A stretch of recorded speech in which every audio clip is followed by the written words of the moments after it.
Okay, so today we are very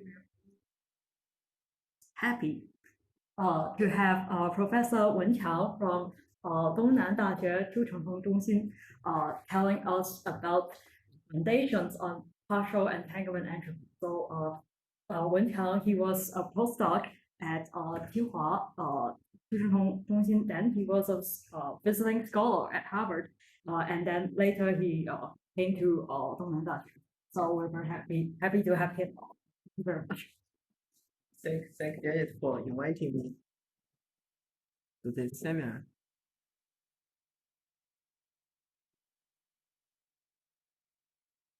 Okay, this time I'm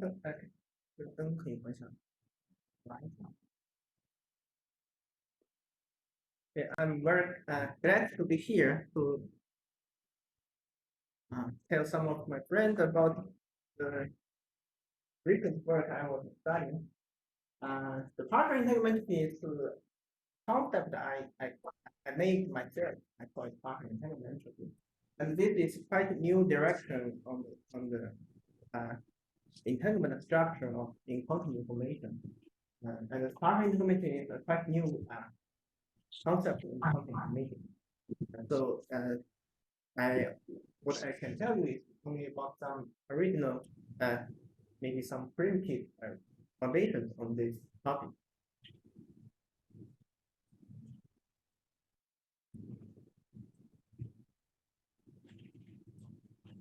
So this talk will based on the last 4 papers in the last 2 years. One of them was written together with Mo Qing, who was assistant professor in Florida, and also based on another project by Fudan University 12 years ago. Then let's begin. This is the outline of this talk. Firstly, I'd like to introduce the concept of what is partial entanglement entropy, and also its requirements. I'm not going to talk about its definition because there is no mathematical definition based on the reduced density matrix. We only know that if this concept exists and it is what is it should satisfy some physical requirements. So next, I'd like to tell you about how the requirements can determine the partial entanglement entropy. Because if the requirements cannot determine the partial entanglement, then this concept is meaningless because it is not unique. Okay, but this talk will only be confined in the Park-Ring environment theory. Okay, then I would like to tell you that the partial entanglement proposal, which is a proposal for the partial entanglement, is a solution to all the physical requirements. And since if the solution exists, it is to be unique, then I proved that this proposal is actually gives you the right partial entanglement. Okay, and also I will briefly introduce some application of the concept of partial entanglement in quantum field theories and also in matter physics. Because this concept is totally in quantum information, not in quantum gravity.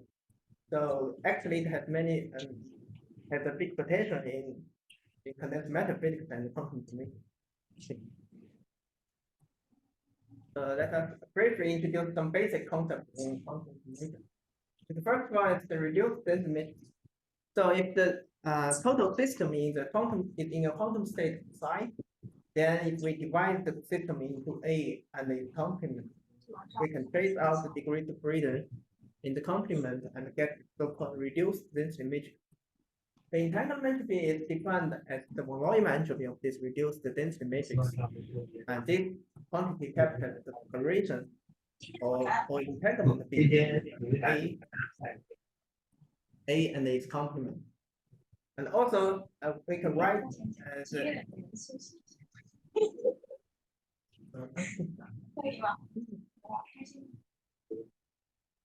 we can write the reduced density matrix in an exponential function, and which determines which defines the so-called moderate Hamiltonian. Note that in a thermal system, the moderate Hamiltonian is just the normal Hamiltonian of the system. And also, based on the entanglement entropy, we can define what we call the mutual information between two subsystems A and B, which is a tripartite relation. Okay. So this mutual information, in some sense, captures the correlation between subsystem A and B.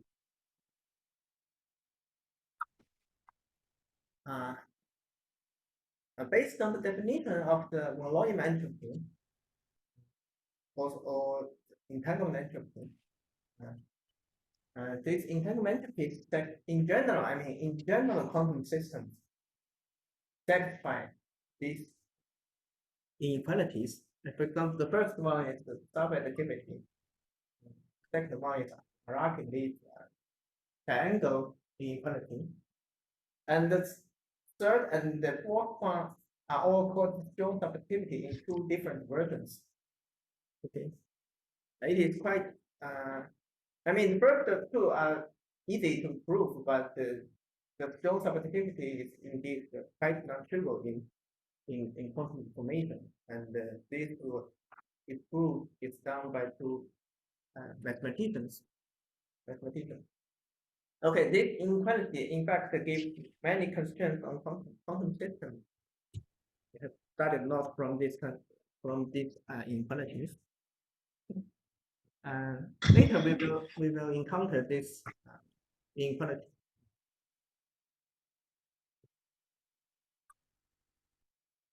And this I3 is called the tripartite information. It is an extension of the mutual information. We tell you maybe the correlation between three subsystems.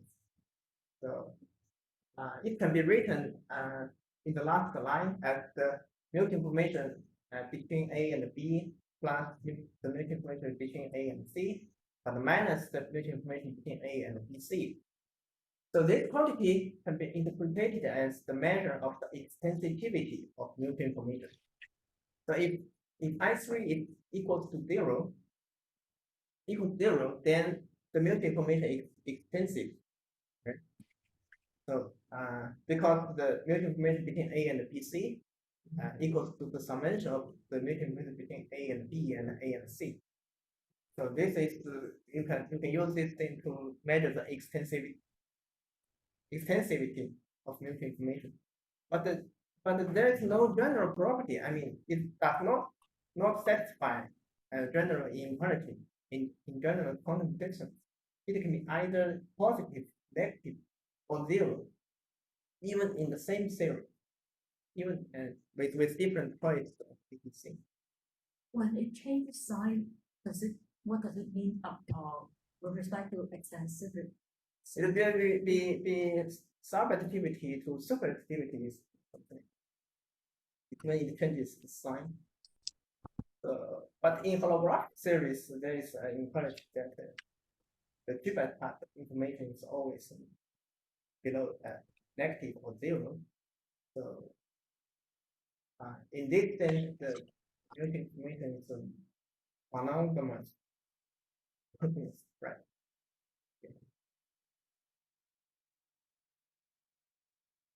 So let me ask a question. So is there really exist an extensive quantity in quantum information? Because we have talked about a lot of inequalities for entanglement entropy. But none of them is equality. So the quantities like entanglement entropy and other analogs are always satisfy some kind of strong subactivity, and maybe monogamous properties. So if there is an extensive quantity that is extensive, then I think the entanglement structure would be much easier to solve. So there is a candidate which I call partial entanglement, or there is a formal name called the entanglement contour, which is given by Griffith Vidal. but these two concepts have a bit difference. So the partial entanglement is also about the correlation between two subsystems A and B. It also captures the correlation between A and B, but in a different way as the mutual information. It has the crucial property of additivity. It's additive. So let me first introduce the explicit meaning of the partial entanglement. So let's begin with entanglement contour. The entanglement contour is you can view this as a function which gives you the density of the entanglement entropy when the region is given. So given a region A, it has an entanglement entropy. So if we talk about the contribution in each degrees of freedom inside this region to the entanglement entropy, this contribution distribution will give you a density function of the entanglement. So make it more clear. So given you region A, there is a density function that is defined in A. The density is the density of the entanglement entropy. So it's just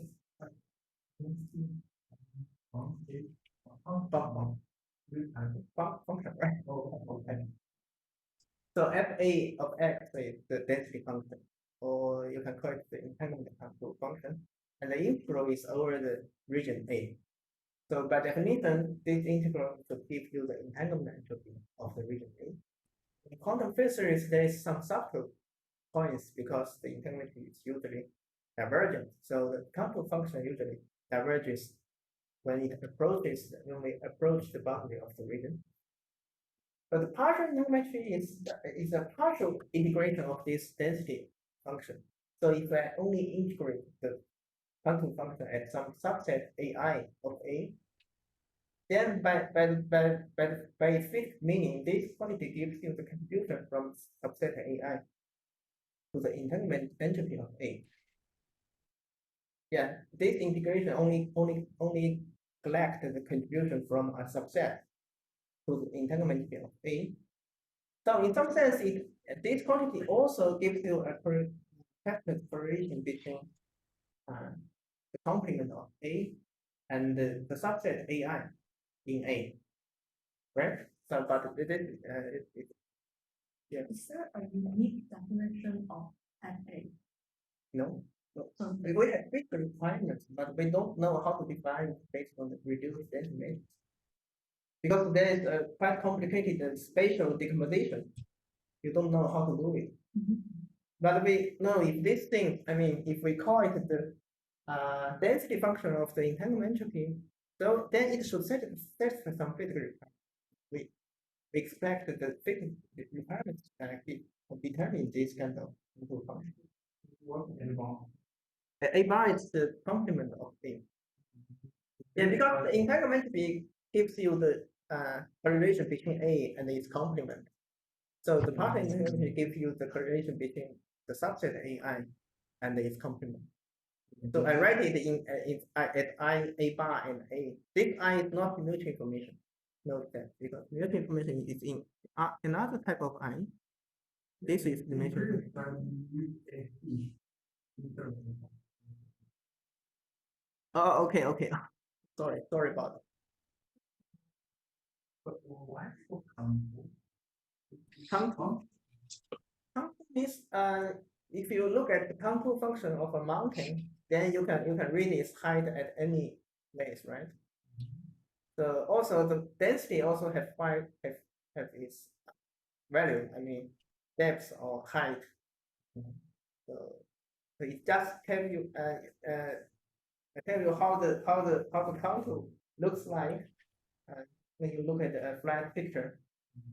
I don't know why they call it contour because it's given by other people. So I don't like this name. I have to use it. It's in some sense in the history of this contour.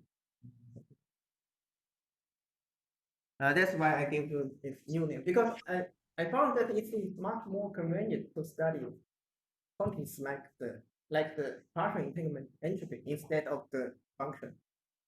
So I gave this a new name. So that's some of the motivation, we study such kind of density function, because there's some local behavior of entanglement. For example, in the ground state of Gauss system, the entanglement entropy usually satisfy the area law, which means that the entanglement entropy is proportional to the boundary area of the region. But in some more generic states, like highly excited states or thermal states, the entanglement entropy satisfies the volume law, which means that the entanglement entropy is proportional to the volume of this region. These two kind of behaviors actually tells you different kind of harmful functions.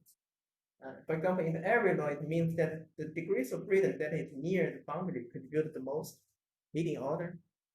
And the volume law tells you that all the degrees of freedom in this region contribute at the same level.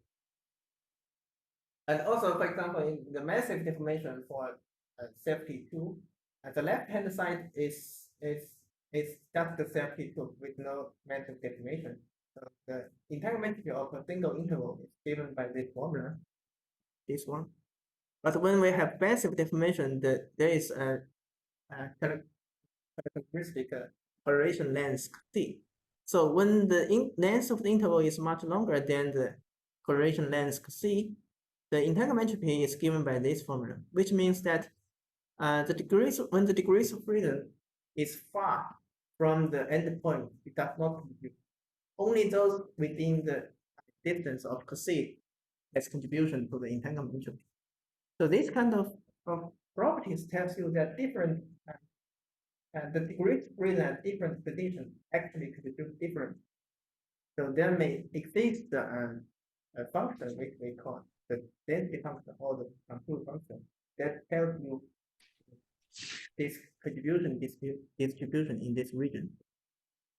Also, the primary entanglement is divergence free. So if you only collected the degrees of freedom that inside A, not near the boundary, then this quantity is actually divergence free.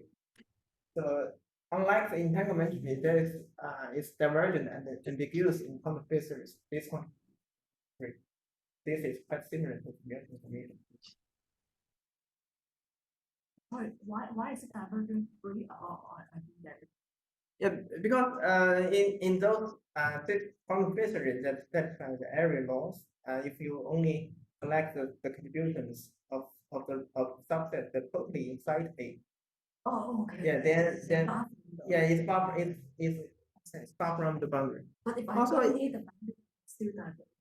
What? If I move near to the boundary, yes, you get divergence. Okay. This also happens in the mutual information. If A and B are totally disconnected, it is finite. But if they share boundaries, then the mutual information is also divergent. So that's an explicit example of the entanglement. So let's consider the cases that we can construct some local observers. For example, in the conformal field theory, two-dimensional conformal field theory, or maybe general dimensions conformal field theory, if you consider the region of a sphere, right? You can always construct the so-called the Rindle band. You can find a Rindle observer that which can only observe a finite region in that CFP. So this can be done by a symmetry transformation, which we call it a Rindle transformation, but it is still a conformal mapping. So this symmetry transformation does not change the correlation structure, and also in this way the entanglement entropy is just the thermal entropy that is filled by the Rindle observer. but this is for CFT. Yeah, for CFT. Yeah. I mean, this is a case. And the Rindle observer is in fact in an infinite big space, right? The space can be regulated by if you take its size is finite, right? And there is a control function for the Rindle observer, which is just a flat function, because in the Rindle space is a thermal state, so it has translation symmetry. Right? So each degree of freedom actually contributes equal. So the Rindle observer feels a flat control function for the thermal entropy. In the in the rest frame coordinate of this accelerated Yeah. it is whether it is flat depends on my coordinates. If I still use Poincaré to parameterize, then I get something that is not flat. What I mean flat is that because in the random space in the system is in a thermal state with translation symmetry. But the translation symmetry is not in Poincaré x.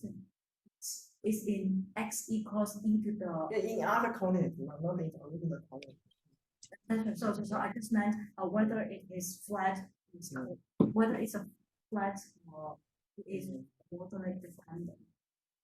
Yeah, but we just need the one that you can feel flat. That there exists a coordinate system that you So feel you're flat. about to say that always is. It always exists some coordinate system that so that it is.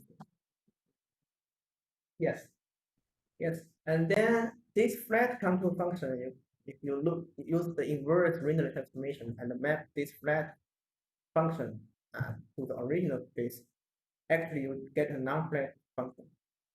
Because this is just a symmetry transformation. This flat contour function for the thermal entropy just gives you the entanglement contour function for the entanglement entropy. Yeah, this is the original, maybe the earliest cases people used to check the proposals for the entanglement contour. But the coordinate transformation that turns it into a flat, flat entanglement contribution. Yeah. It's not necessarily a conformal map or a local. You need it to be a symmetry transformation. If it is not symmetry, it actually maybe changes the entanglement structure. And if it is symmetry, it's just some different view of point. Entanglement structure is still not changed. So. But coordinate transformation, it doesn't have. It's just coordinates, so I can always change coordinates. Contain anything. Yeah. At this point, I'm not quite sure, but if you look at the paper of Myers, the college transformation is the symmetry transformation is crucial in the discussion because you need it to be a symmetry transformation to make this thermal density matrix. That's the linear transformation of the. So if we're not symmetry, I'm not allowed to scale the method. Yeah, maybe. It's quite important. It always need to be a symmetry. This is an explicit case. So okay, let's come to the physical requirements for the party. So far, there's no a mathematical definition for this quantity, but it is. What? Is it unique to define this contour? Yeah. Let's go to. I'm getting to this point. So if it is really what we are talking about, then it should satisfy some physical requirements. So the first one is the additivity. So if you talk about the partial entanglement between AI and the A bar, I'm writing it in this way. In this way, it is. You can interpret this as the contribution from a subset AI to the entanglement of A. The AI is a subset of A. Okay. And also, you can take this as the maybe partial entanglement between AI and the complement of A. Okay, because it is additive, so if you divide AI into two smaller subsystems, AI and AI-B, and then the partial intervention of these two smaller subsets, the summation of these two parts should recover the partial intervention of their union. They does not overlap. Yeah, need to make sure that. And also, since this partial intercommentary is the correlation between AI and the A bar, then it should be invariant under the local unitary transformations in AI and A bar. which is same as the mutual information. And the third point is the symmetry. So for any symmetry transformation P, under which transfer A to A prime and all the subset AI to AI prime, we could have that the partial entanglement does not change under the same transformation. Yeah, for example, if you consider a series with congruent symmetry and consider region sphere, then the contour function should have the sphere as rotation symmetry. It should respect the symmetry of the series and the region you choose. Okay, this you can understand it in this way. And the normalization, which means that when the subset AI approaches the region A, then the partial entanglement should recover the entanglement entropy itself. And the positivity. So when you talk about the contribution, I mean, for any entropy quantity in quantum information, it's always 0 or positive. There's no such thing as negative entropy. And the upper bound. So because this partial entanglement captures the correlation between AI and A bar, it does not capture the correlation between AI and the other degrees of freedom inside A. So which is smaller than the entanglement of AI itself, because entanglement of AI captures not only AI and A bar, but also AI and other degrees of freedom in A. So this is the upper bound. So, okay. However, this six requirements was first given by Chen and Weda in 2014. So There's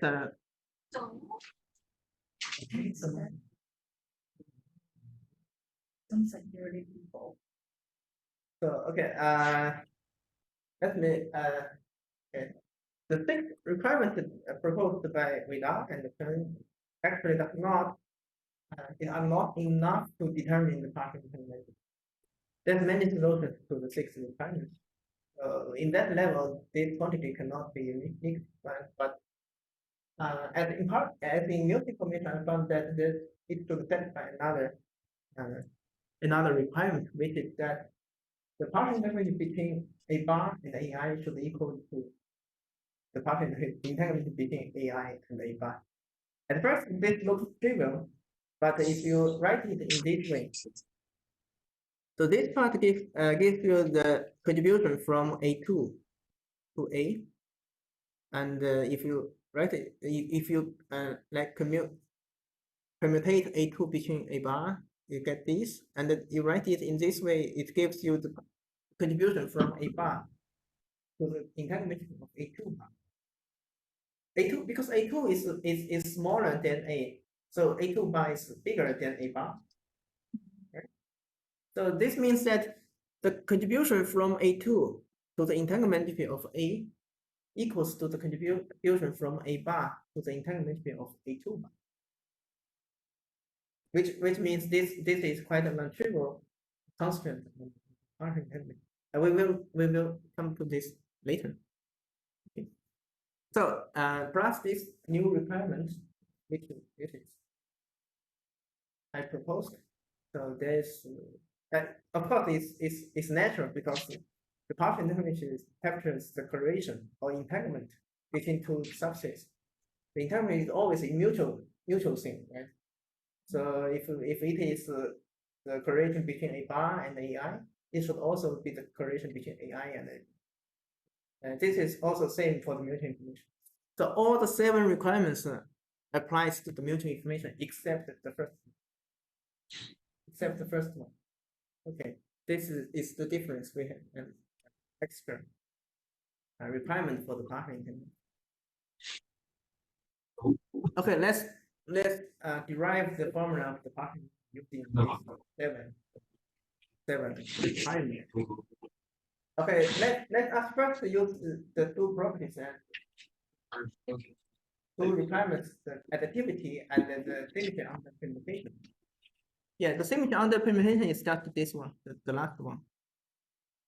So if this quantity is additive, then we can split AI into each single degrees of freedom, right? Into each side inside A. Because it's additive, it's just the summation over all the degrees of freedom. So if we also have the symmetry under perturbation, we can also divide a bar into each side inside a bar. So this partial entanglement can be written as a double integration over a bar and the AI, and the integrand function is jxy, which gives you the partial entanglement between some element area element at x and the area element at y. X is in AI, a bar, and y is in AI. So this partial entanglement is just a summation of all the pair partial entanglement between two sides together. So in quantum physics, you can write it as an integration, and in next models, you can write this as double summation.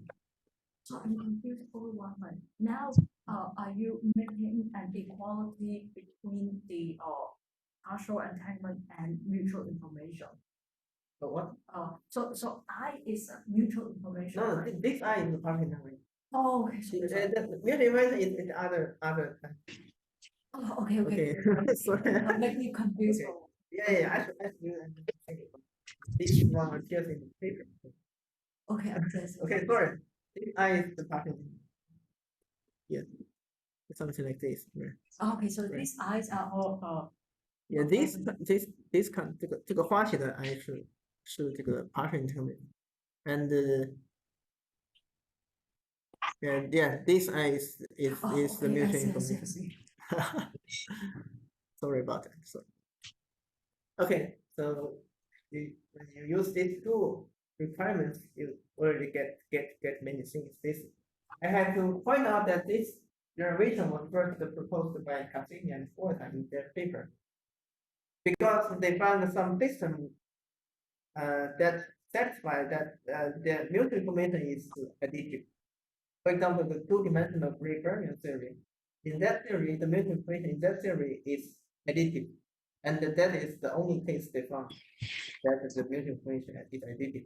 So they assume that there in higher dimensions or two dimensions there exist other theories that have the same problem. So if these cases exist, then they derive the mutual information. So what we are calculating is the mutual information that is additive if the theory exists. Of course, the free fermion in two dimensions is the only one that they can really check this. Yeah. Do you have a form of do you have an expression for the free fermion? Roughly, what does it look like? The theory? No. We will get to that. Okay. We will get to that. Okay. Okay. The second requirement is the invariance under some local unitary transformation. So if we have A and B as the two regions we study, then we can vibrate A and B in space-time with some local unitary transformation, which fix the boundary of A and B, but inside A and B they can vibrate in space-time. So the partial entanglement is invariant under this vibration, this kind of vibration. And so this actually is a quite strong constant on the formalism of the partial entanglement. And in this way, the partial entanglement can be considered as some flux of current that passes through A and B simultaneously. And this current should be conserved. Yeah. So in this way, we can write the partial entanglement at the integration in this way. So the J mu is a byte current, which goes through A and B simultaneously, and the integration is just calculation is flux, and also this current by current should be conserved. Okay. Furthermore, we consider the Poincare invariant series. Since the partial entanglement should be invariant under symmetry transformation, the current was constrained by this symmetry. So in Poincare invariant series, the current in general can be written in this way, where L is the distance between the point x and y, and also in the denominator x minus y also means L. Sorry about this. It's L. This here is L to D. Okay. So what is L? L is distance between X and Y. The distance. Oh, Distance. And the G and F are some dimensionless functions of L, but it's arbitrary. The function is so far is not determined. Dimension. So we inject this expression to the conservation requirement, which gives you the following ODE. It is a GL minus FL is derivative equals to something on the left, on the right hand side. And here's what we get from the symmetry. And then from positivity means that at D equals 1 event, right? but when D equals 1, D is the space-time dimension. So something maybe happens. Oh, And so you can define D as 2 and higher. Not sure. 这边每个位置都有学生的嘛？现在是每个生。 how to stop the 对 war? 那个你要或者你帮忙，你把这个每个学生的名字，然后老师的名字那个写一份给我，李柔，好吧？每个空都有一个。你们可以跟把它 mute 掉。 Mute.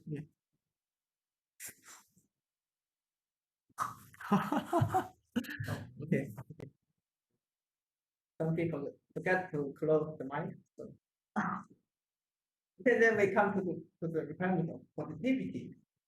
Which here sigma x and sigma y are all again the area element in X in AI and A bar.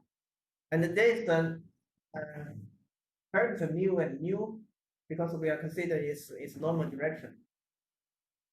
It's an area element with direction. Because we are calculating the flux, right? So there is a conjecture. So the positivity means that all the 2 points are be positive. So this thing should be positive or 0 for any time-like vectors sigma x and sigma y. So if you impose this requirement, you get this 2 times FL is greater than GL and greater than 0. So this inequality can be applied here because 2FL is greater than GL. So on the right hand side is always negative. That's why 2FL is always greater than GL. Right? Because of this constraint. Okay. Yeah. For any time-like vectors sigma x and sigma y, this should be greater than 0. And this gives you this requirement. So here, the right hand side is always negative. So this gives you actually a C function of the series, right? If we tried it on 1 plus 1 and see if this thing. It's not the finished time for self. It's just for that's for free from type for architecture. a lot of self. See the sentence. Here, right, signature. So in this case, we can define a new function GL minus FL as new function as CL, and the CL, because of this equation, you can consider CL is a function of theory. Note that this C function can be defined generally. In the original paper of Fudan and Fudan, they are doing this calculation in some imaginary series that has the property they want, which is the additive multiplication. So they never claim that this function is some big thing. But if you can find some C function in a generic series, then this would be something that very big thing. So this is C function for any dimension. I think for any series, any punctuation, maybe I use the punctuation symmetry. So far I think it can be defined in arbitrary environment. Yeah. But there is a condition that the solution do exist. But if it does not exist, then this discussion are for nothing. Okay, because of this inequality, this C function always decreases on the algebra. It's too strong because even in 4D we don't have a monotonic. We don't have proof for monotonic flow. Yeah. But they don't check this because they think this is done in some imaginary thing. So they never check this. Talk about this. They did not do some explicit calculation in some four-dimensional series. Yeah, and furthermore, we can because we have defined the C, so f and the g has a relationship with this C function, and we can written the f and the g in this way. And furthermore, we can define another function as HL, which was defined by this equation. At last, this by current can be written in terms of HL in this way. So because there is a total derivative, so when you integrate the G and mu, and you can use the Stokes theorem, and you get that the partial entanglement can be given by this general formula. I think this formula is quite important because it encoded the geometric information of the boundary you choose into the integration domain. Sorry. Okay. H always so there's no special requirements other than that. H derivative is equals to C. Yeah, you just define a new function HL based on CL. Okay. Write CL in another way. But then H would be your partial and Yeah, the integration. Yeah, the integration was originally done integrate on A and B, and now the integration is done in the boundary of A and B. So Because is it yeah. yet Not yet. not yet. Right. Yeah. You make it the Right. derivative of something else. Yeah, I think this formula is quite important because it absorbs all the geometric information of the boundaries into the integration domain, and then leaves the truly maybe intrinsic information of the entanglement H in the integrate function. So there's decomposition between the geometric functions and the intrinsic entanglement structure thing. Because it is quite complicated to calculate the entanglement for some arbitrary shaped regions in quantum field series, because you always mix the geometrical information and the intrinsic entanglement structure things. Note that the entanglement is quite objective, I mean subjective, I think, because the structure, I mean the entanglement structure of a system, I think is something objective, independent of which region you choose, and when you do something, you get different entanglement. But is it true here that H is completely independent of the shape of the Yes, it's completely independent.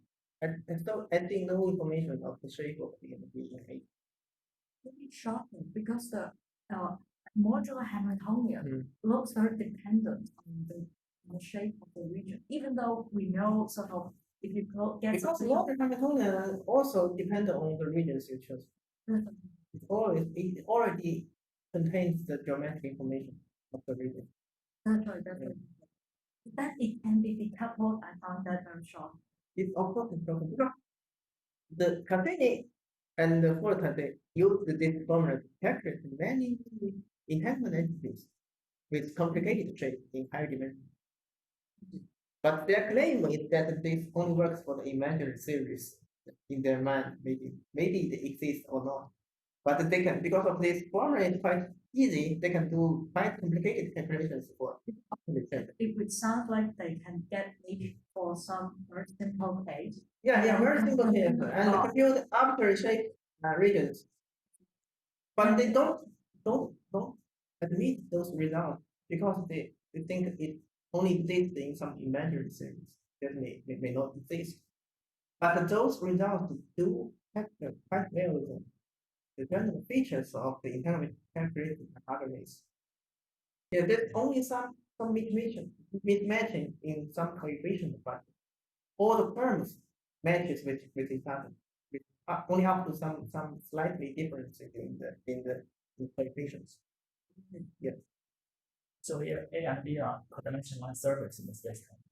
Yeah, A and B are codimensional surfaces. The partial A and the partial B. But then if I choose A to be a sphere, then there's no boundary. And this conflict vanishes. What do you mean? I mean, if I choose A to be a sphere, then it has no boundary. Yeah, A should be the ball, right? If you If I have three dimensions, that A itself three dimensions. Like codimension one is codimension space-time.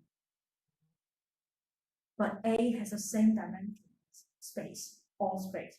Therefore, it always has a boundary unless it contains all. Yeah, in our world, partial A is two dimensions. That's the surface of the sphere. That's surface. So this is so we get the general formula, right? Okay, then we come to the conformal field theory. So in conformal field theory, the P function is a constant. So we can write explicitly the formula for H function.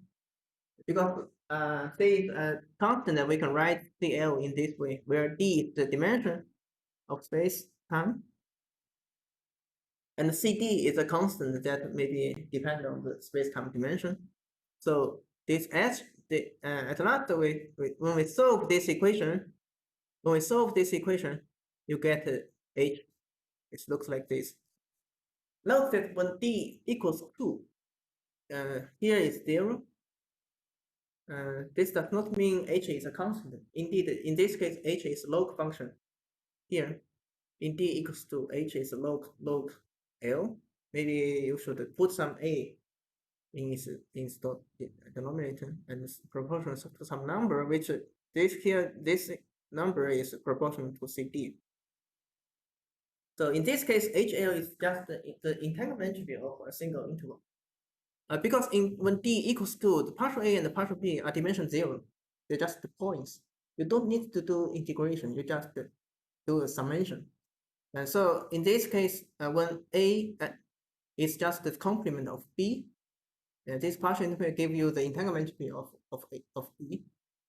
And when D equals 2, this gives you the entanglement entropy of a single interval, and which is proportional to this H, which gives you the right result for the entanglement of single interval. Okay, so far we only use the 5 requirements, and there are other 2 requirements we didn't use, which is the normalization condition and the upper bound. So usually you think that the normalization condition will help you to determine this constant CD, but this is usually not the case. I mean, in general, you cannot do the matching. I mean, the normalization condition, because the other results was calculated by some other regularization scheme. And if you calculate the entanglement entropy in using this general formula, it's regulated at some local sense. I mean, you just exclude the contribution of some degrees of freedom that at the boundary. And the entanglement we calculate in other ways ignore the contribution from some scale, not in the spatial sense. So it is hard to do the matching between this entanglement we calculate in different ways. So you can require that they have the same general features, but maybe slightly different. So I think it is not. There's no need to really do the exact matching. So the normalization condition we just hold here. And the upper bound, because of positivity, so we get this inequality because A bar is bigger than B. So the positivity gives you this inequality, and the partial intermediate between A and A bar give you the intermediate. So you get the upper bound condition. So this requirement does not give further constraint. So here we only need the normalization. Okay, if the normalization condition holds, then as I said, this gives you a quite easy way to evaluate the entanglement for general things, right? Okay, so this will lead to the new way for the calculation of the entanglement. But if it does not hold, then the solution actually to all the requirements does not exist. All this discussion will be nonsense. So if it does not exist, then maybe only for those cases as Cassini studied that has additive mutual information can make sense. Okay. Normalization. Yeah, the normalization condition is a requirement. Yeah, it's a requirement because we are getting a solution to all the 7 requirements, and this is one of them. If it cannot be satisfied, the normalization condition requirement cannot satisfy. This is what I mean. Sorry for the misleading. Okay. Also, we get another information that if the normalization requirement can be satisfied, then the solution should be unique. Oh, why unique? Because if it does not satisfy, that's no solution. But if it satisfies, why is it unique?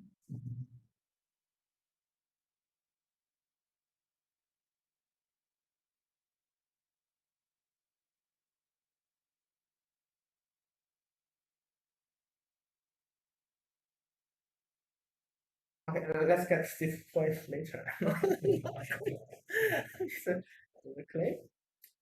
Okay. So is there really a solution to all the requirements? Because we cannot do the exact match between the entanglement entities calculated from different ways. So, but I will tell you that there is a proposal that actually satisfy all the requirements with some. The normalization requirement can be satisfied with no sub. So this is the is the proposal I gave like in 2 years ago, which is I called the partial entanglement proposal. So if we think about the 2-dimensional theory with one spatial dimension, and for example, let's take A as a single interval, and we study the contribution from the subset A2 to A, then I claim that the partial entanglement between A2 and A bar should be written as a linear combination of entanglement of the subset in A. So the first term is the entanglement of A1 union A2, and the second is the entanglement of A2 union A3, and minus the entanglement of A1 and A3. Note that this linear combination is actually just the combination in the strong subadditivity.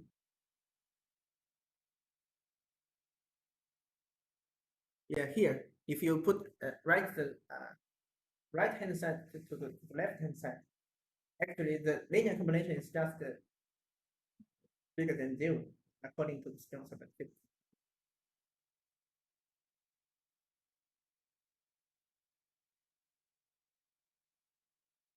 So let's prove this, and this proposal actually satisfies all the 7 requirements. So the first one is, which is the most non-trivial one, which means tells you that this linear combination is additive.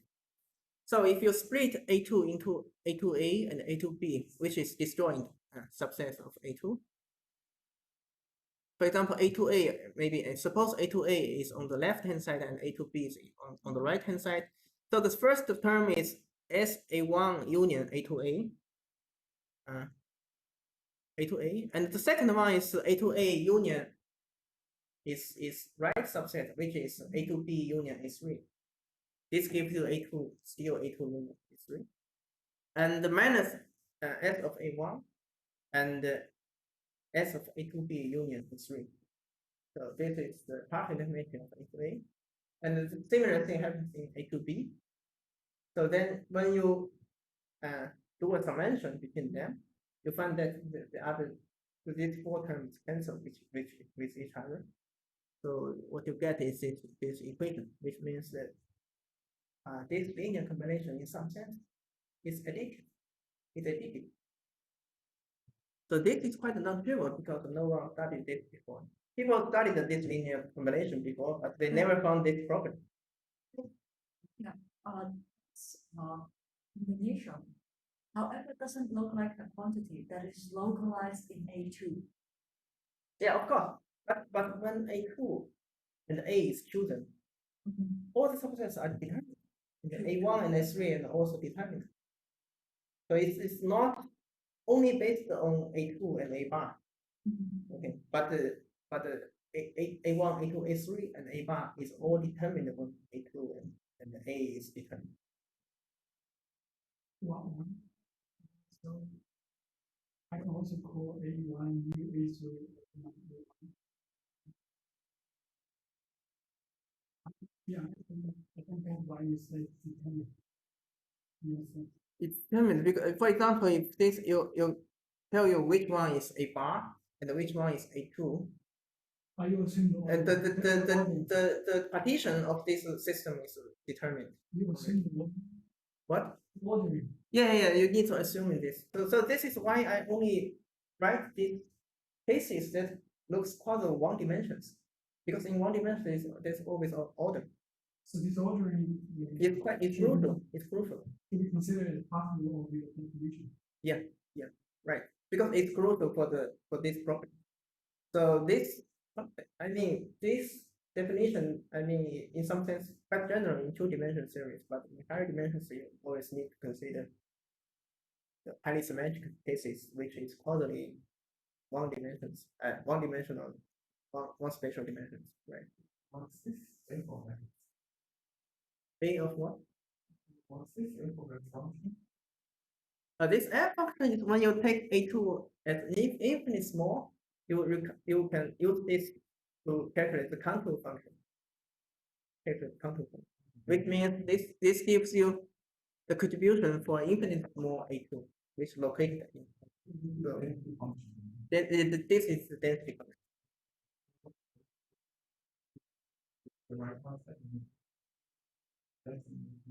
S is the entanglement entropy, and minus L over 2 and X are the endpoints of the interval. Sorry for the mistake, I should remove this. This is also entanglement entropy, but these two are the endpoints of the interval you'll consider. Sorry. So the most crucially requirement is satisfied. Also, the positivity is obvious from the strong subadditivity. But this linear combination should be positive according to strong subadditivity. And the normalization, which is subtle in our previous derivation, here can be satisfied with no subtlety. Because when A2 approaches A1 and A3 vanishes. So here, if A1 and A3 vanishes, here is SA and SA, and multiply 1 over 2 returns to SA. So this is satisfied with no subtlety. And invariance under local transformation, because each term is in fact invariant under the local unity transformation inside A2 and A bar. So the linear combination is also invariant. And why you want to choose 1, 2, 3, not 1, 2, 3, 4, 1, 2? Why you want to have factors 3? 1, 2, 3, 4. So for example here, when we choose A2A, then the right hand side is A2B and A3. There's no need to divide A2B and A3 as different subsets. They're just one subset. So this, your question is crucial in the definition. I'm not dividing it smaller because those does not make sense in the definition. Maybe in the sense that he has he takes strong subadditivity, which only has ABC. Then it was enough for him. I think because this can be in general done to give you an interval and you choose a subset. It always partition this interval into 3 parts. But maybe he was asking if I partition it into A1 to A10, and then this expression might contain A1, A2, They have this. Another paper. Okay, I found that another case is by the paper by the group of Sinton Rule. They did partition the A into each line, but in that case they directly get the counting function. Yeah, but in that that's just a formulation of my proposal. There's nothing new. Because if you, for example, you further partition A3 into A3 and A4, it actually gives you no new things. And this is definition. It's not involved in further decompositions, and it can be in general done. So the upper bound is actually given by this subadditivity. Not the division such that A1 and A3 are things basically inside A, outside of A2. Yeah. But then because of the quasi-one-dimensional structure, either this thing that is not inside A2 inside is on the left or on the right. Yeah, and always one subset on the left. And also you can think A1 approach 0. In that sense, A2 has overlap the boundary with A. And in that case, you can also calculate the partial integral, which you can say is just the mutual information in that case. And following the subadditivity, you find that upper bound is also satisfying. And the symmetry is, I think, it's also very obvious because each term in this linear combination is invariant under symmetry. So this is the first 4 requirements proposed by Vidal. And the last one is the invariant under representation. So I write the partial limit between A bar and A2 as this in this form, which according to our proposal is this linear combination. And if you think A bar as a purification of A, then this SA1 union A2 equals to the SA3 union A bar. And the second term is the SA1 union A bar. And actually this gives you the partial entanglement, which is this one, which gives you the partial entanglement in this form. And it can be written as after the relation between A2. So this proposal also satisfies this requirement. Okay, the proposal actually is a solution to all the requirements with no subject. And the most importantly, I didn't specify the theory. I only used those general inequalities satisfied by entanglement entities in general series. So actually, these solutions do exist in general series, especially in 2 dimensions.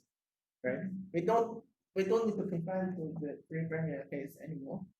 This quantity actually, I mean, the quantity calculated by Cassini and Fudan is in some sense a well-defined quantity in general series. No, and also it's not mutual information. Obviously, this one is not a mutual information.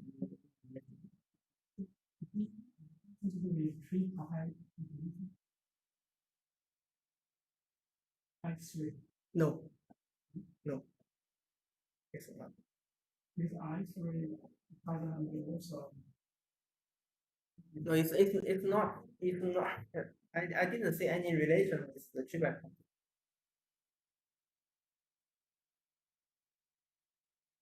Yeah, so I want to conclude that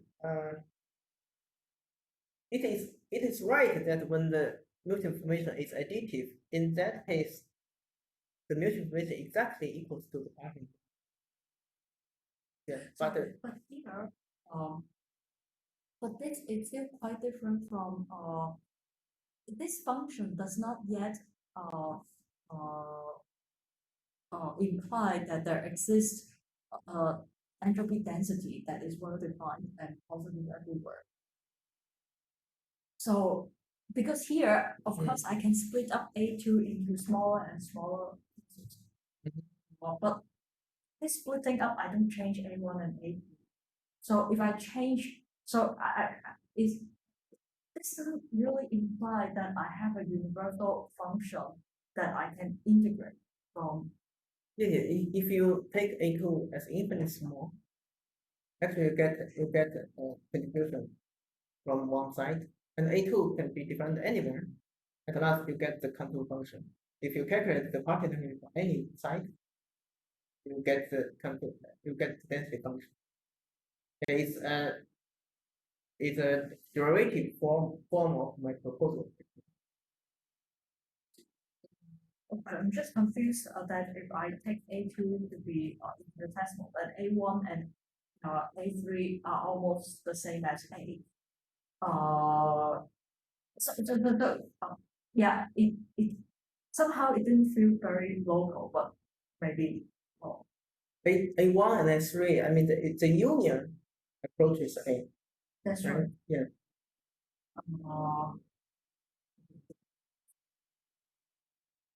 Yeah, okay, can you say? Yes. Hence.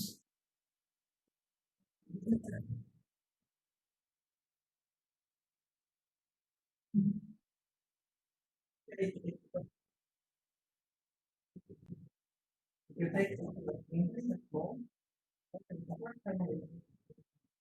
One.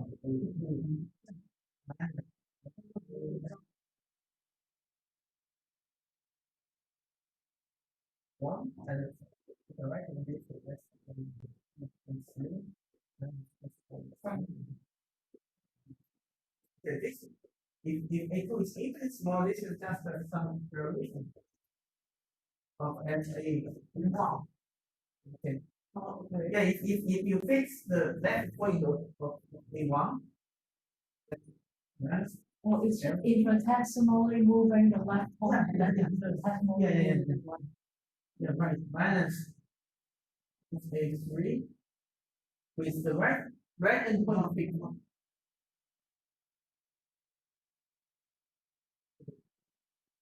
In this case, you can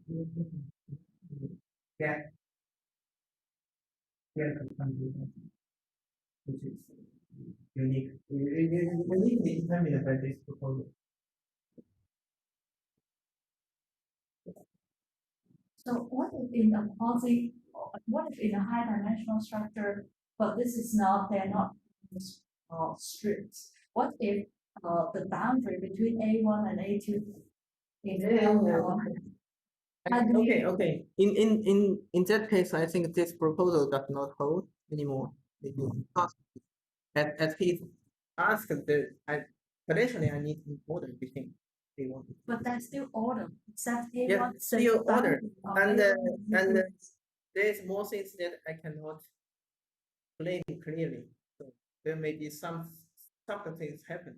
I cannot say something quite clear. So I avoid to discuss those cases. But in this formula, you can, if you assume the normalization condition is always satisfied,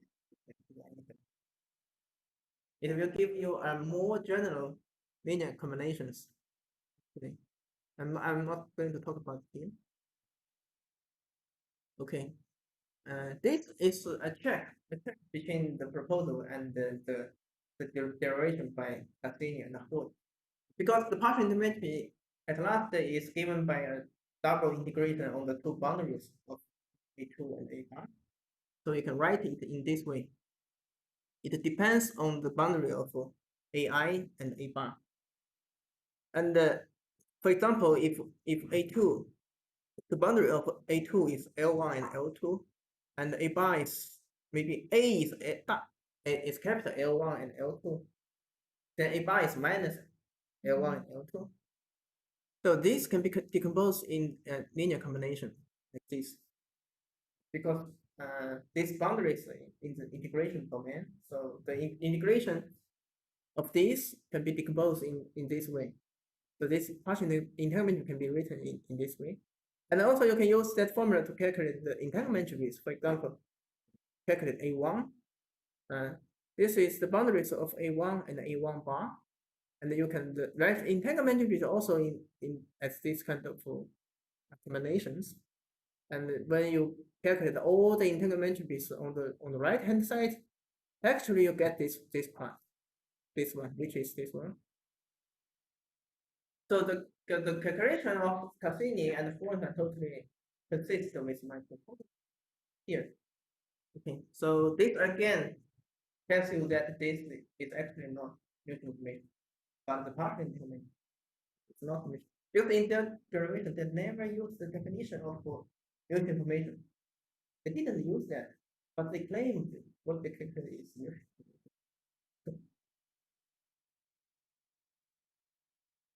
Okay, one can also check the calculation using the general formula derived from Cassini and Fudan. Okay, here is a holographic picture of the contour function, which actually you can read the contour function here. For example, if you consider a sphere in d-dimensional theory, the contour function only depends on the radius of the sphere, and the capital R is the radius of the sphere, and the R is where we is the point where we calculate its contribution. Okay, so if you consider the contribution from A2, which is the smallest sphere inside the region, then you only integrate the contour function only to R0, which is the radius of A2. So you get this expression. I mean, this is based on this contour function from a holographic picture. It's another proposal, not the proposal I talked about. And also you can calculate the partial entanglement using the result by Cassini and Fudan. That proposal is not the same as the one that you. No. How did they get? Yeah, this one is from holographic proposal for entanglement. It's, for example, consistent with the. Yeah, of course. So you can get that thing from considering the linear combination of linear combination of. Yeah, of course I can. Right. Yes, this is this result is from holographic picture. Also, you can consider this is from the rendered space analysis by constructing some rendered transformation and get a flat thermal contour function and use an inverse rendered transformation. You get this one. So you get partial entanglement based on the contour function. You get some complex function, but it's still in a closed form in general dimensions. For d dimensions. I thought you just meant. Yeah, my proposal maybe only in 2 dimensions, but here it says the spherical symmetry case. I mean this case. So it's still contour 1 dimensions. The contour function only depends on 1 coordinate. So there's still an order between A1, A2, and A3. It's rotation symmetry. So you can consider this case as also 1 dimensions. Which means in this case, you can. Yeah, I can. Okay, you can also calculate it using the general formula we derived from Cassini and Fudan. This is the H function, and the integration is over the boundaries of the 2 spheres, which is the bigger sphere with radius r and the smaller sphere with radius r0, and they have direction outwards. You can reduce the integration here. This is done by Cassini and Fudan in the paper, but they cannot write this integration as a closed form. They can only done case by case when D was settled down. But at last, when you compare these 2 integrations, you find that they coincide with each other only upward constant.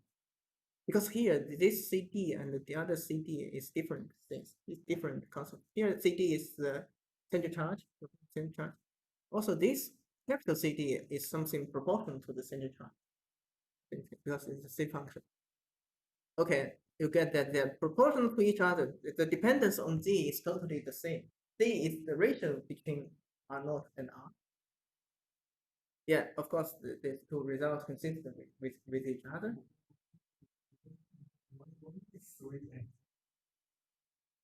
What? E equals 2, 3, 4. Okay, sorry about that. Let's see, there's 4 cases when D equals 2, 3, and 4. They all consistent with each other. Okay. Okay, I'm not going to talk about this. Then the first proposal to construct the contour using some condensed matter techniques by block diagonals to reduce density matrix. Okay, but this can only be done numerically. And as I said, that if normalization condition can hold, then this formula derived by Castagne and Hota is a quite strong tool to calculate entanglement entropy. So they did do many calculations for those complicated regions like cones and corners, because those things can also be calculated using other techniques. So they use the calculation of the partial entanglement to check their other proposals, because in their sense that one is exactly absolutely right in some imaginary series, and the proposal they gave was supposed to be universal. I mean, those contributions from cones and corners. That's why they do these calculations using the partial entanglement. Okay. Okay, this is also something done by calculating the contour function of a system under a local and a global range. This was done using my proposal by you can clearly see that the blue area is those zero areas, and those green areas is where the contour is not zero. You can clearly see under a local range there is a creation of a pair of puzzle particles, and using the contour function you can exactly capture the movement of these two puzzle particles. I don't understand the plot. The first one is a local range. Here 0 is the endpoint of an interval. Okay. And on the right hand side is the interval, inside the interval. Left hand side the outside. Plot is basically a plot of a contour function. From the contour. The contour And with the time and this. how big is this region? Where is the region? Okay, sorry. So here is the endpoint of the interval we consider, and And that is all on the right. all on the right, and the local center. I see.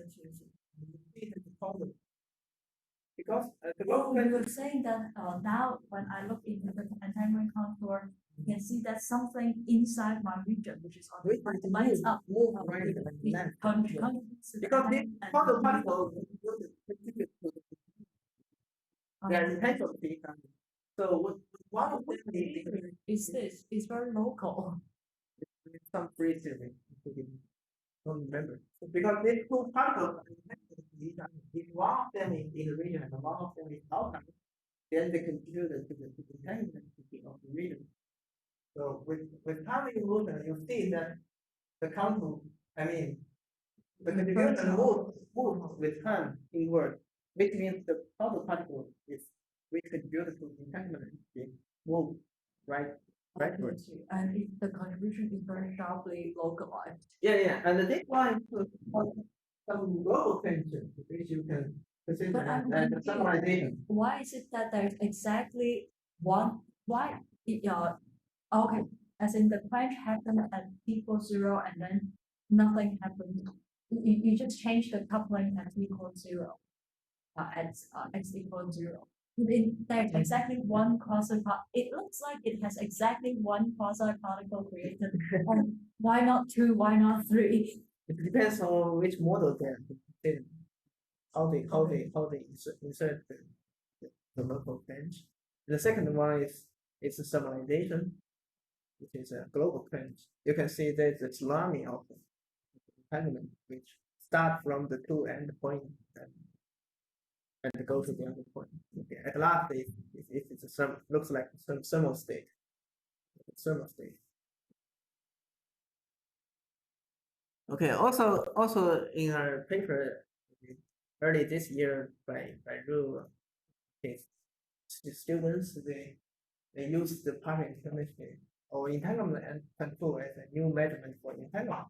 They found that there's some properties that cannot be captured by other tools like OTOC. So they conclude that the entanglement control tool can capture some property of the spreading of entanglement that cannot be captured by other known tools. Okay. And also using a similar construction, people constructed the control for entanglement of negativity and also the control for complexity.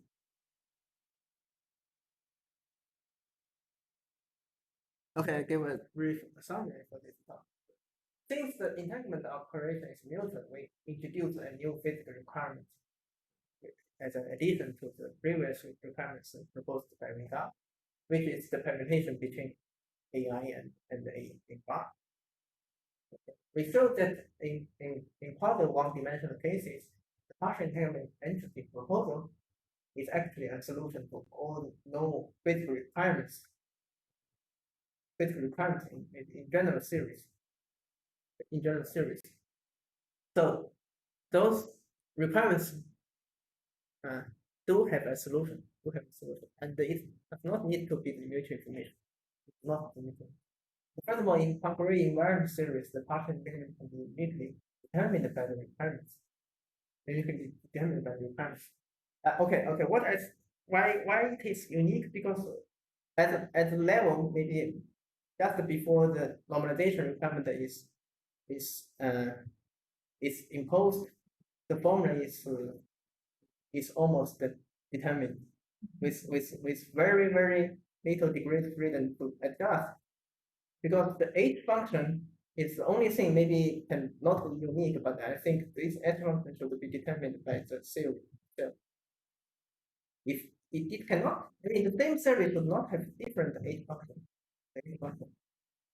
The H function is something I supposed to categorize the truly entanglement structure in a quantum system that is independent of the choice of the regions. So in the concurrent invariant series, the partial entanglement can be uniquely determined, and the result is consistent with the partial entanglement proposal and also the holographic proposal. Okay, this is the main part. Thanks.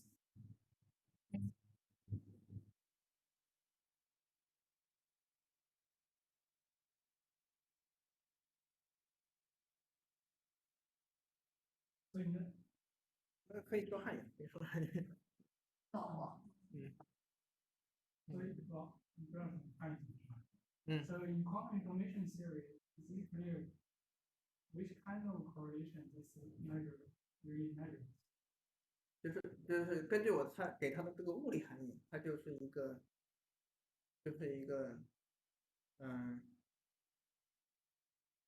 吧？它就是一个 entanglement density 的这个意思。因为我所有的这个定义还有这个要求，基本上都是源于这个东西，因为它有一个非常 crude 的这个 property， 就是要满足可加性。然后这些东西加起来的话，要得到 entanglement。你好像谈成就是因为你现在有限对吧？你这三个 density 的话，对，因为你只考虑了一个 subsystem， 实际上你可以考虑所有 subsystem 这个所有 subsystem 这个 partial 那个 entanglement 合起来的话，会给你这个control function， 不是说只有3个。我换一个问题，就是你清不清楚这个东西到底measure量体的话，你是3体的，上所有经典的样子。因为很上。如果你这么看的话，它肯定是两体的一个关联，就是这个 AI 和 A 霸之间这两个区域的这个关联，但是它是一种它。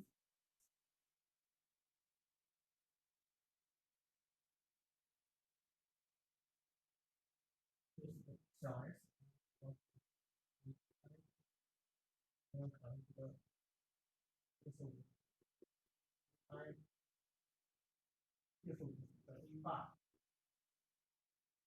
那这个东西的话，实际上是描述了这种 AI 和 A 霸之间的这个关联，因为这个entanglement 有个 A 的话是所有的这个 A 里面的这个自由度和 A 霸之间的一些关联。那这个地方的话，是你只考虑这个 AI 里面这个自由度跟 A 霸的这个关联，把它们加起来。那我们知道 AI，如果你只考虑 AI 跟每一个点，你看没法的话，它不用这个 mix state，对吧 AI 和 A 霸是一个 mix state。那我们知道 mix state 里面的 physical 的 correlation measure 里面这种，那你这是一个新的吗？这个你可以说这种是对，你还有一个加号，这个里面就有没有，它是 curly up。哎，因为我有两种写法，我这个只是把这个两种的这个关系给 manifest 这样的话是谁这个贡献的关系没有？所以这里面是 classic，应该是他们这个都有。还有没说比例大很小。这个有一些不等式，这个东西它总是比有些有点大。reflect entropy，reflect refract entropy，它每个大。refract entropy，它在 Prof 的 case 里面，就是某一种 choice of 这个 addition 的话，它正好会等于这个 refract entropy。但是就是说没关系。对，这个东西在某些 special case 它就是 refract entropy，或者是说他们所说，如果是考虑这个 Prof theory，你是其实可以用这个东西去用这个 partial entropy 去表述所有的 minimum protection。哦 ，really 的商品是吗？你没有讲，我没有讲这个老本给这个讲，因为那个东西是我2年前做的，你在很多地方讲。这个跟 prosection 有关系，我感觉不太会有。对，简单的说一下，因为你这是缝了一半纱的做，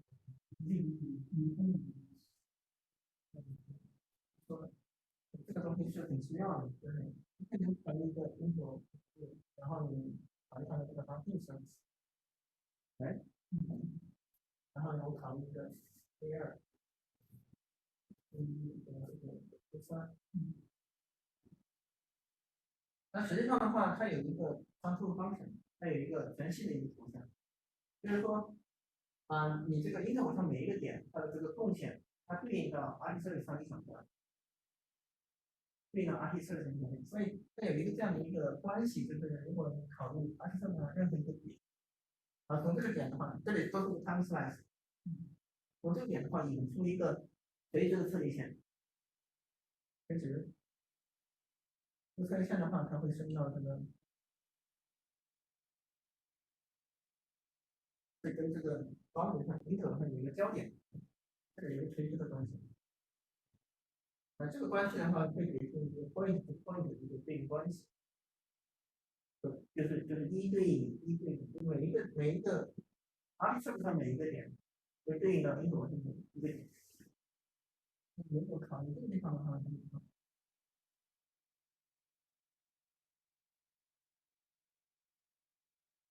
那么这个 A2 的话就对应到 RT 上的对。那我可以告诉你，就是说通过这种对应关系得到了这个测力线段。我把这个这个4计分于这个1处，好，1处的长度就正好就是等于这个 SA 或者是那个，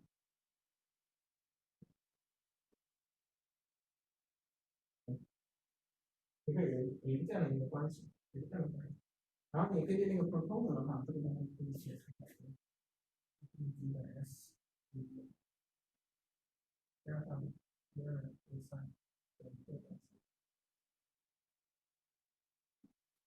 样的话，就是你可以基本上把任何一个次立线段，你看 interpolate 成这个 boundary 上，你看里面取一个线组，或者看就是一个八元素。也就是说，在 Prof 里面所有的这个 geodesic course， 所有的次立线段都可以写成这个一个某种 partition 这个。所以其实说那个方程的话，丝线 integral 那个东西，不是 H 上面就是方程方程方程方程，直接是对，有意思的那个。对，你可以把这个这个是不赖的。我们 partition 知道这个，主要是你可以某种 conformal estimation， 就像你点都是一样的。就是它都是这个 partition 应该到，因为我就是你关系给它分配。是因为 c is function of 我往后面有次立线的那个路就是 integral， 还有那个。对，因为你说这个 refraction entropy 的话，它也是给出这个 minimum cross section 的这样的一个图像，所以你任何的次立线段都可以用一个某种 partition 这个。那么发现它也可以也可以在那些，比如说这个 minimum cross section， 如果考虑这个，就是你的 minimum cross section。那这个是你的这个 A， 那这个的话，你可以把这个 minimum cross section 它也是一个次立线段，就把它延长从某一个第三，在这个地方你把它叫 A1撇，这个 A2， 这个 B2， 这里是不是可以得到关系？那这里的话，这个 minimum cross section 的话，就可以写成是那个 S A 1撇 A2撇，或者是写成这个 A， 写成这种这个它里面的你可以用这个来解释这个 minimum cross section。比如说这一段。这一段长度的话，正好给出这个 A 对这个 A1点 A2点这个零种的这个共性。对，但是这样另外一撇嘛，然后你们像发现这种的定义的话，就是另外一不依赖于什么？另外一个就是变成那个变成是你如果是考虑那个 refract entropy 的那个 case 的话，它是有一个叫 A 有一个 A2跟 A4是 identical 的。你那个是那个撇，两码事，这是另外一种 verification， 你可以看到这个是另外一种 verification。但是这个是两个那个，然后这个是你的这个没有关系。对吧？没有不是，那是另外一个 verification， 这个同样的 verification， 对吧？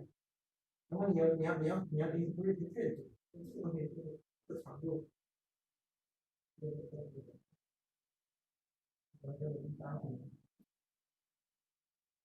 实际上也是等于这个。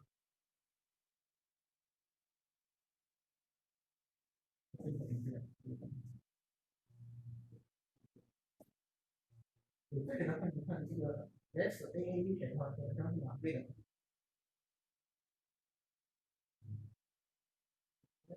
我A 2倍的这个这个。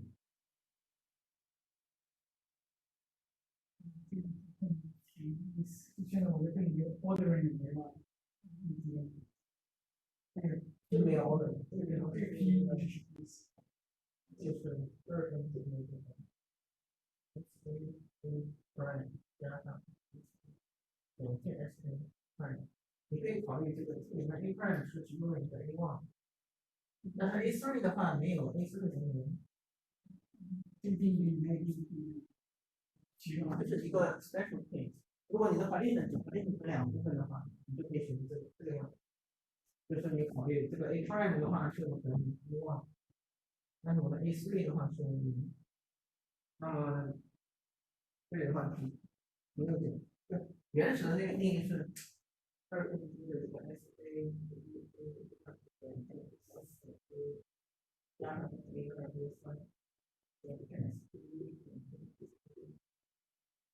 那如果你的 partition 的话，实际上只是把这个 a 排成这两部分，那么你可以 set 其中的一个 a 三或者 a 一等于零